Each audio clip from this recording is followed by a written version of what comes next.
O apóstolo Paulo faz uma clara distinção entre orar com o Espírito e orar com o Espírito e com o entendimento.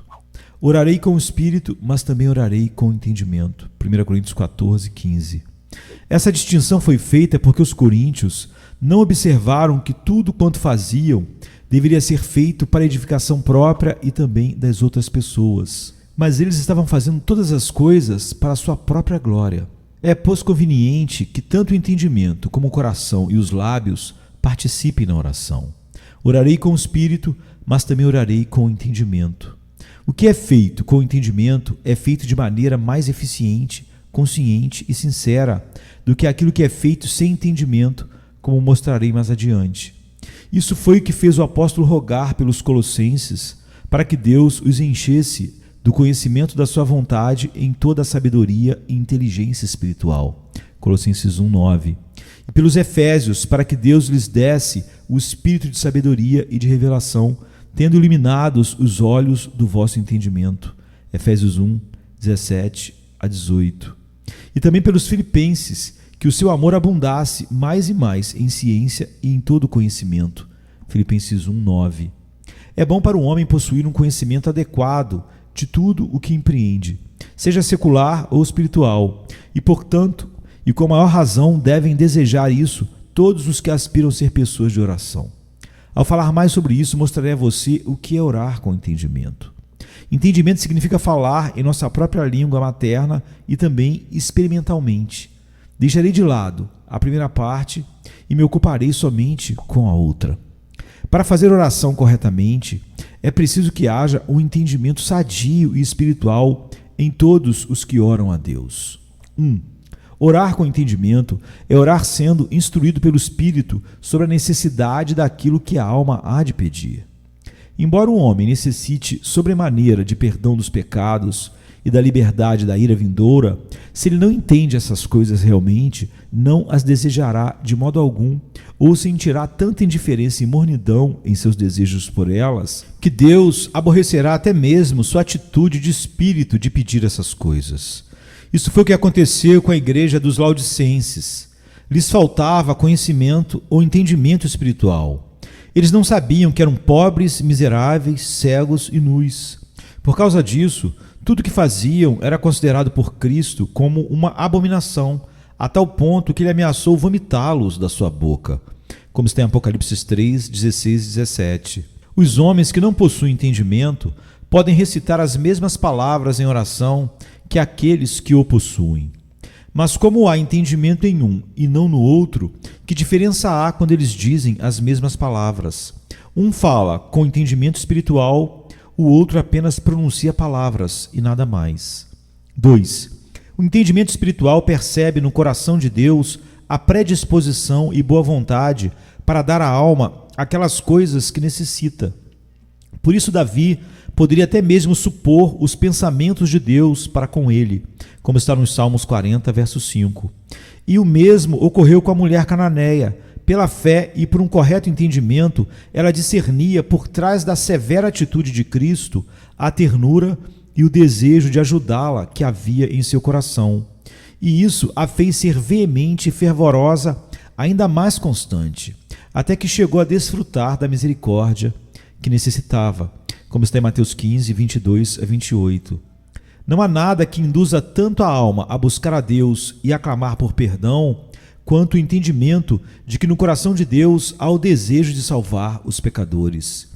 Se um homem visse uma pérola de grande valor oculta no barro, passaria de largo sem se preocupar, por não entender o seu valor. Mas uma vez que a percebesse, ele arriscaria até mesmo seu pescoço para obtê-la. Assim ocorre com as almas no que diz respeito às coisas de Deus. Uma vez que chegaram a entender o seu valor, seu coração e todo o poder de sua alma correm atrás delas, e não cessam de clamar até que as obtenham. Os 2 homens cegos do Evangelho, sabendo certamente que Jesus, que passava por ali, podia e queria curar as enfermidades que os afligiam, clamaram, e ao verem-se repelidos, clamaram com mais força ainda, como está em Mateus 20, de 29 a 31. 3. Uma vez que o entendimento tem sido espiritualmente iluminado, descobrimos como a alma deve se aproximar de Deus e isso serve de grande encorajamento. A miserável alma é semelhante a alguém que tem uma obra a cumprir, e se não a fizer, correrá grande perigo. Mas também, se conseguir fazê-la, grande é a vantagem. Mas ela não sabe como começar, nem como prosseguir. Então, em meio ao desencorajamento, abandona tudo e corre o risco. 4. O entendimento iluminado vê nas promessas de Deus suficiente generosidade para sentir-se encorajado a orar, o que lhe acrescenta força sobre força. Quando os homens prometem certas coisas a outras que as desejam, isso se constitui em um motivo de encorajamento para aqueles que conhecem tais promessas. O mesmo ocorre com aqueles que conhecem as promessas de Deus. Elas encorajam aquelas que desejam o que é prometido nelas. 5. Uma vez iluminado o entendimento, está aberto o caminho para que a alma se achegue a Deus com argumentos apropriados, às vezes na forma de luta, como no caso de Jacó, em Gênesis 32, às vezes em forma de súplica, e não apenas verbalmente, mas mesmo a súplica feita no coração, quando é produzida pelo Espírito, através do entendimento. Tais argumentos efetivamente movem o coração de Deus. Quando Efraim chega a compreender corretamente qual foi a sua atitude ímpia para com o Senhor, começa a lamentar-se, como está em Jeremias 31, de 18 a 20. E ao lamentar contra si mesmo, emprega tais argumentos que comovem o coração do Senhor, obtém o seu perdão e se faz agradável aos seus olhos por meio de Jesus Cristo, nosso Senhor. Bem ouvi eu que Efraim se queixava, diz Deus. Castigaste-me e fui castigado, como novilho ainda não domado. Converte-me e converter-me-ei, porque tu és o Senhor meu Deus. Na verdade que, depois que me converti, tive arrependimento, e depois que fui instruído, ou recebi instrução a respeito de mim mesmo, bati na minha coxa, fiquei confuso e também me envergonhei, porque suportei o opróbrio da minha mocidade. Essas são as queixas e lamentações de Efraim contra si mesmo, diante das quais o Senhor irrompe nas seguintes expressões capazes de derreter um coração. Não é Efraim para mim um filho precioso, criança das minhas delícias? Porque depois que falo contra ele, ainda me lembro dele solicitamente. Por isso se comovem por ele as minhas entranhas. Deveras me compadecerei dele, diz o Senhor. Jeremias 31, 20.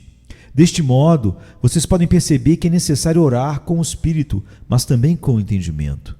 E para ilustrar o que foi dito, digamos, por acaso, que 2 pedintes batam à sua porta. Um deles é pobre, aleijado, está ferido e quase morto de fome. O outro é vigoroso e saudável. Estes 2 usam as mesmas palavras em sua mendicância. O primeiro diz que está quase morrendo de fome, o outro diz o mesmo. Entretanto, o homem, que é de fato pobre, aleijado e faminto, é o que fala com mais sentido, experiência e compreensão das misérias que menciona em seu pedido. E ele pode ser percebido pelo modo fervoroso de auto-humilhação. Sua dor e pobreza lhe fazem falar em um espírito de maior lamentação do que o outro. Por isso será socorrido antes por qualquer pessoa que tenha um pouco de afeto ou compaixão natural. É assim também com Deus. Alguns oram por costume e formalidade, outros na amargura de seus espíritos. Um ora por mera noção e por puro conhecimento intelectual. Em outro, as palavras são pronunciadas na angústia de sua alma. Sem dúvida, este é o homem para quem Deus olhará, para o pobre e abatido, humilde de espírito, e que treme da minha palavra. Isaías 66, 2. 6. O entendimento bem iluminado é também de admirável utilidade, tanto no que se refere ao tema como à maneira de orar. Aquele que possui uma compreensão exercitada para discernir entre o bem e o mal, e um senso da miséria do homem e da misericórdia de Deus, não necessita que os escritos de outros homens lhe ensinem a clamar por meio de fórmulas de oração. Da mesma forma que, ao que sente dor, não é necessário ser ensinado a dizer ai. Aquele cujo entendimento foi aberto pelo Espírito não tem necessidade de imitar as orações de outros homens, como se não pudesse orar sem isso. A experiência presente, o sentimento e a pressão que pesam sobre o seu espírito fazem com que expresse com gemidos sua petição ao Senhor. Quando as dores da morte atingiram Davi e as angústias do sepulcro lhe rodearam, não precisou que um bispo, em uma sobrepeles, lhe ensinasse a dizer: livra agora, ó Senhor, a minha alma, como está no Salmo 116, 13 e 4. Nem consultar um livro para ensinar-lhe uma fórmula de oração para derramar o seu coração diante de Deus. Por natureza, quando os homens estão enfermos, quando lhes aflige a dor e a enfermidade, seu coração desabafa em doloridos lamentos e queixas aos que lhe rodeiam. Esse foi o caso de Davi no Salmo 38, de 1 a 12. E esse também, bendito seja o nome do Senhor, é o caso daqueles a que é concedida a graça de Deus, e eles veem a miséria em seu coração e em sua vida, precisando da graça soberana de Deus. 7. É necessário que haja um entendimento iluminado, a fim de que a alma seja levada a perseverar no dever da oração. O povo de Deus não ignora os muitos ardis, truques e tentações que o diabo usa para fazer com que uma pobre alma, verdadeiramente desejosa de ter o Senhor Jesus Cristo, chegue a cansar-se de buscar a face de Deus e a pensar que ele não quer ter misericórdia de alguém como ela. Sim, diz Satanás, você pode orar o quanto quiser, porém não prevalecerá. Veja seu coração duro, frio, torpe e embotado. Você não ora com o espírito, não ora com verdadeiro fervor. Seus pensamentos se desviam para outras coisas quando você finge orar a Deus. Fora, hipócrita, já basta. É inútil continuar lutando. Eis aqui então que, se a alma não é bem instruída em seu entendimento, clamará no momento: o Senhor me desamparou, o meu Senhor se esqueceu de mim. Enquanto a que está devidamente instruída e iluminada diz: bem, buscarei ao Senhor e esperarei. Não desistirei, mesmo que o Senhor mantenha silêncio e não fale nenhuma palavra de conforto, como está em Isaías 40, 27. Ele muito amava a Jacó, no entanto, ele o fez lutar antes de receber a bênção, como está em Gênesis 32, 25 a 27. Os aparentes atrasos de Deus não são provas do seu desagrado. Às vezes, é possível que esconda seu rosto dos santos que mais ama. Deus gosta de manter seu povo orando e de encontrá-los continuamente batendo à porta do céu. Pode ser, diz a alma, que o Senhor esteja me provando, o que lhe agrada ouvir como lhe apresento, gemendo, a minha condição. A mulher cananeia não quis considerar como negativas reais aquelas que eram somente aparentes. Ela sabia que o Senhor era gracioso. O Senhor vindicará o seu povo, ainda que seja tardio para com eles, como está em Lucas 18, de 1 a 6. O Senhor tem me esperado muito mais tempo do que eu a ele. E o mesmo ocorreu com Davi. Ele diz: esperarei com paciência. Isso é, passou muito tempo antes do Senhor me responder, mas finalmente se inclinou para mim e ouviu o meu clamor, como está no Salmo 40, verso 1. O mais excelente remédio para isso é um entendimento bem informado e iluminado. É uma pena que existam no mundo tantas pobres almas que verdadeiramente temem ao Senhor e que, por não estarem bem instruídas, frequentemente estão dispostas a dar tudo por perdido, cada vez que Satanás emprega um dos seus truques e tentações. Que o Senhor se compadeça delas e lhes ajude a orar com o espírito e também com o entendimento. Aqui eu poderia mencionar grande parte da minha própria experiência. Nas minhas crises de agonia espiritual, eu tive fortes tentações para desistir e não buscar mais ao Senhor. Todavia, quando Ele me fez entender quão grandes pecadores eram aqueles de quem Ele teve misericórdia, e quão grandes eram as suas promessas aos pecadores, e que não era ao que está são, mas ao doente, não ao justo, mas ao pecador, e não ao que está cheio, mas ao que está vazio, a quem Deus comunicava a sua graça e misericórdia. Ele me fez ver isso através da ajuda do Espírito Santo e fez com que eu me apegasse a Ele e dependesse dEle, e que ao mesmo tempo clamasse, ainda que Ele não respondesse no mesmo momento. Que o Senhor ajude a todo esse povo pobre, tentado e aflito, a fazer o mesmo e a perseverarem nisso, ainda que tenham que esperar muito tempo, de acordo com o que foi dito pelo profeta Abacuque 2:3, e os ajude para essa finalidade a orar, não por meio das invenções dos homens e de suas formas estritas, mas com o espírito e também com o entendimento. E agora respondo algumas perguntas. Pergunta 1. Mas o que faremos nós, pobres criaturas, que não sabemos como orar? O Senhor sabe que eu não sei como se deve orar, nem o que se deve pedir. Resposta. Pobre coração, você se lamenta de que não sabe orar? Você pode ver sua miséria? Deus tem lhe mostrado que, por natureza, você está debaixo da maldição da sua lei. Se assim for, não se engane. Sei que você geme muito amargamente. Estou persuadido de que você não pode fazer qualquer coisa em seu trabalho diário sem que a oração brote do seu peito. Seus gemidos não subiram aos céus desde todos os cantos da sua casa, como está em Romanos 8:26. Sei que é assim. E também seu próprio coração pesaroso testifica de suas lágrimas, do esquecimento de sua vocação, etc.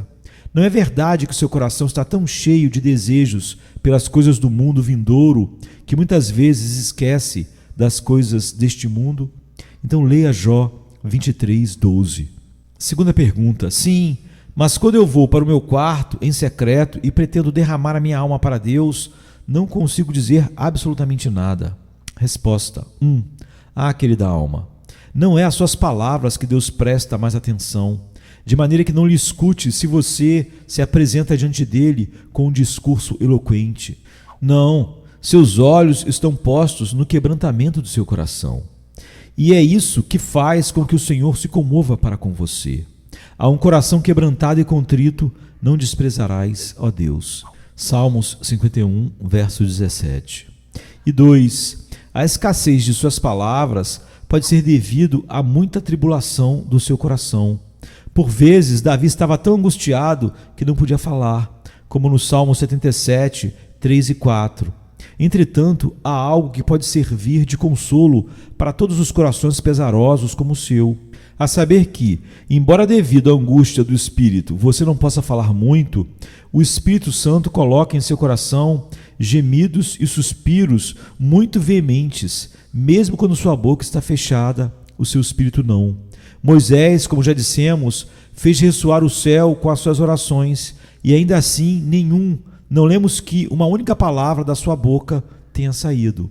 Porém, 3. Se você deseja se expressar mais plenamente ao Senhor, considere primeiramente sua condição corrompida, em segundo lugar, as promessas de Deus, e em terceiro lugar, o coração de Cristo, o qual você pode conhecer ou discernir, por sua condescendência e o derramamento do seu sangue, por sua misericórdia ter sido estendida àqueles que uma vez foram grandes pecadores, e então pleiteie sua própria vileza como lamentação e o sangue de Cristo como argumento, e em suas orações que a misericórdia que ele tem concedido a outros grandes pecadores, junto com suas abundantes promessas da graça, abundem em seu coração.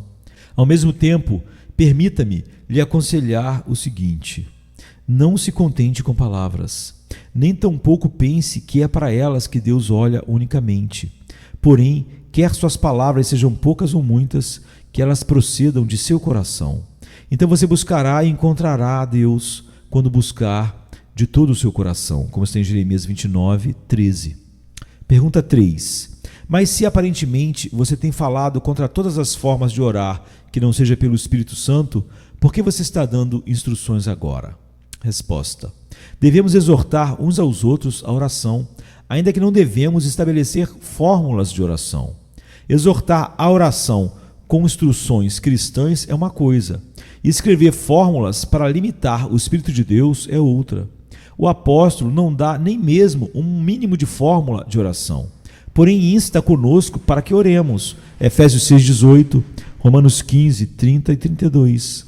Portanto, ninguém deve tirar a conclusão de que, por darmos instruções referentes à oração, é lícito fórmulas de oração. Pergunta 4. Mas se nós não usarmos fórmulas de oração, como ensinaremos nossos filhos a orar? Resposta.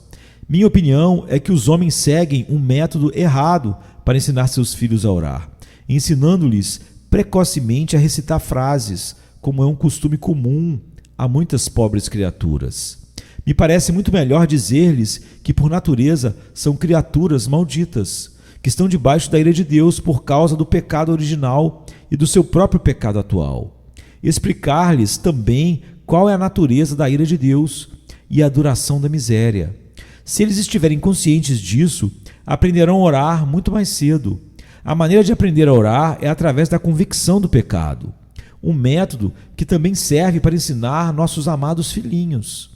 Fazê-lo de outra maneira, ou seja, esforçar-se para ensinar às crianças fórmulas de oração antes que saibam qualquer outra coisa, é a melhor maneira de torná-los hipócritas malditos e de fazer com que eles fiquem inchados de orgulho.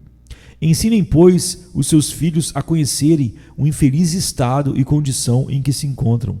Fale para eles a respeito do fogo do inferno e de seus pecados, da perdição e da salvação, da maneira de escapar de uma e gozar da outra, se é que vocês as conhecem.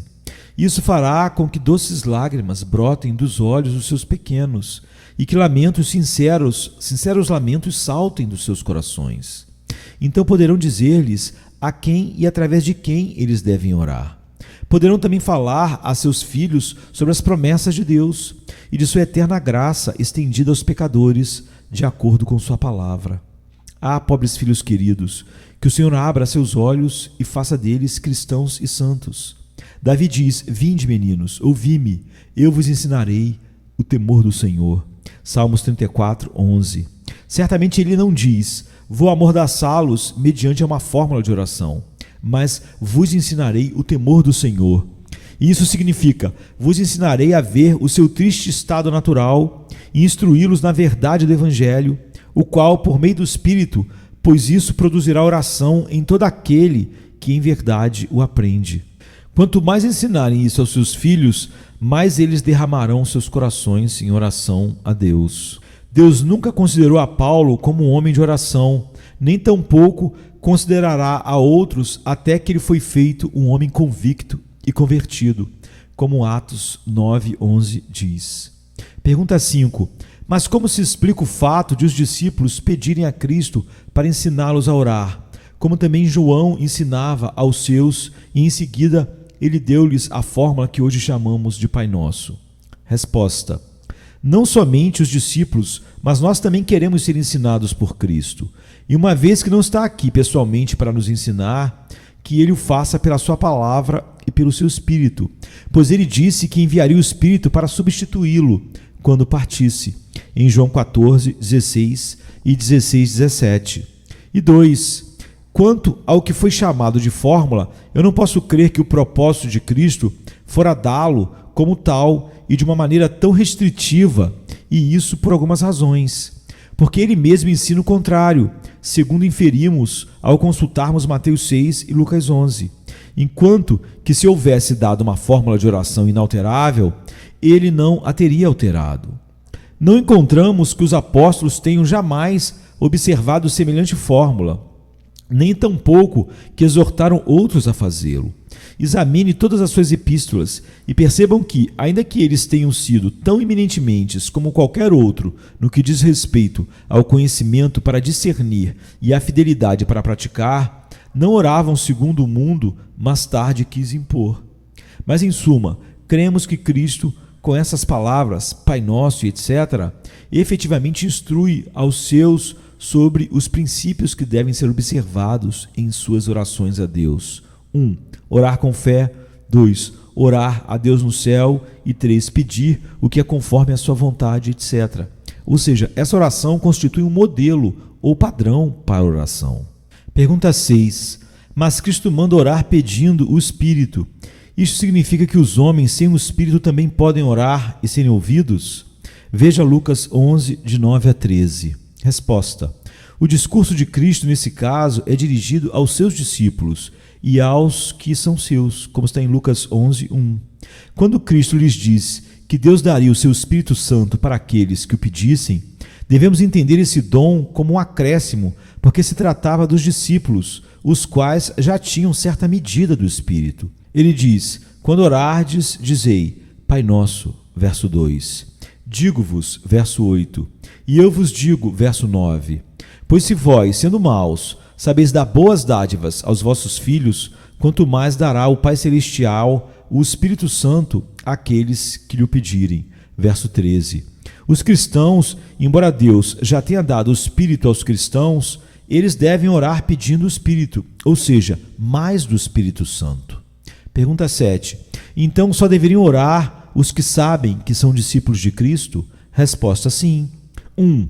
Que toda alma que aspira por ser salva se derrame para Deus, ainda que pela tentação não possa deduzir que é um filho seu. E 2. Se a graça de Deus está nele, será tão natural para ele gemer por causa da sua condição, como para o bebê pedir, chorar pelo peito. A oração é uma das primeiras coisas que revelam que um homem é cristão, como está em Atos 9:11. E se essa oração é como convém, terá o seguinte caráter: haverá um desejo por Deus em Cristo, por Ele mesmo, por sua santidade, amor, sabedoria e glória. A verdadeira oração que vai a Deus por meio de Cristo está centrada nele e somente nele. Quem tenho eu no céu, senão a ti? E na terra não há quem o deseje além de ti. Salmo 73, verso 25. Haverá um desejo de que a alma possa deleitar-se continuamente em comunhão com ele, tanto aqui como no porvir. Eu me satisfarei da tua semelhança quando acordar. Salmos 17, 15. E por isso também gememos, desejando ser revestidos da nossa habitação, que é do céu. 2 Coríntios 5, 2. A verdadeira oração é acompanhada por um esforço contínuo por aquilo pelo que se ora. A minha alma anseia pelo Senhor mais do que os guardas pela manhã. Salmo 130, verso 6. Levantar-me-ei, buscarei aquele a quem a minha alma deseja. Cantares 3, 2.